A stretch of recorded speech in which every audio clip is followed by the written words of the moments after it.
You can relax. Everybody feel okay? Whoa! Come on, come on, come on, come on, come on, come on! Come on! If you want to cultivate the land in South Africa, say these farmers, Push, sister, push! this is the sort of training you need. Come on. A 2-week tactical survival course run by a former member of the Israeli Special Forces. Idan Abolnik is teaching this group how to ward off or neutralize the enemy, a self-described practical guide to staying alive. They're here because they want to make a difference. They want to defend their life, to feel more secure for the family and for them.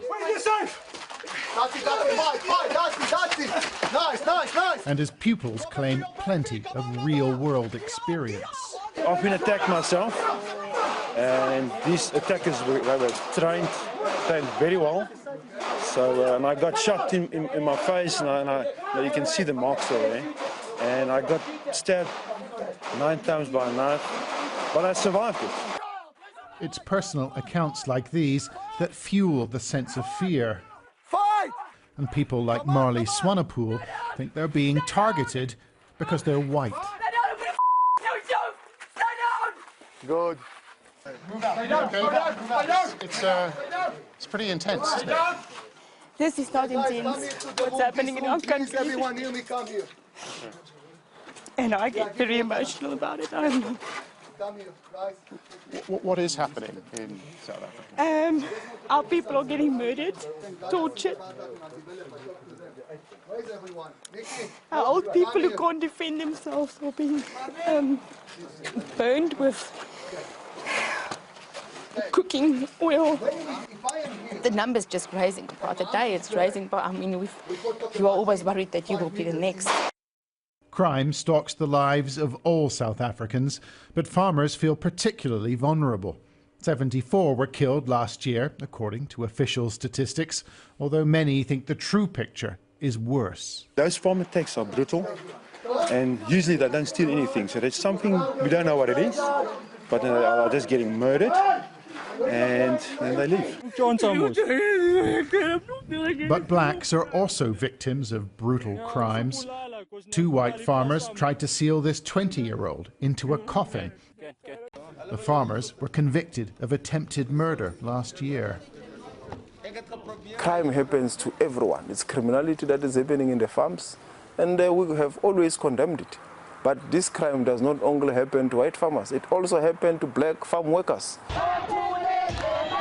The case lit a fuse and drew large protests at court.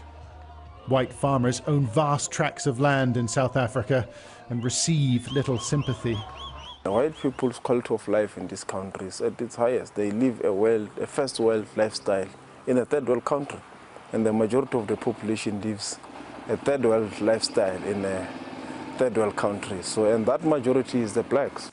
So the ruling ANC is taking drastic action. They've adopted a new policy called land expropriation without compensation. A decision that deeply worries people like Philip Potgieter. He's a 4th-generation farmer in the hills of Limpopo. It's worrying because promises are being made to the masses, and you don't want to make promises to the masses and not deliver. So currently it's a boiling pot. We grew year by year. Mr. Potgieter took us for a tour of his avocado and nut farm. It's a profitable business, employing hundreds of local people, and he's not prepared to hand it over. It's in our blood, our ancestors, our fathers, grandfathers. This is what we were born to do. I mean, where do I go? I can't just pack up here and leave everything we've done here.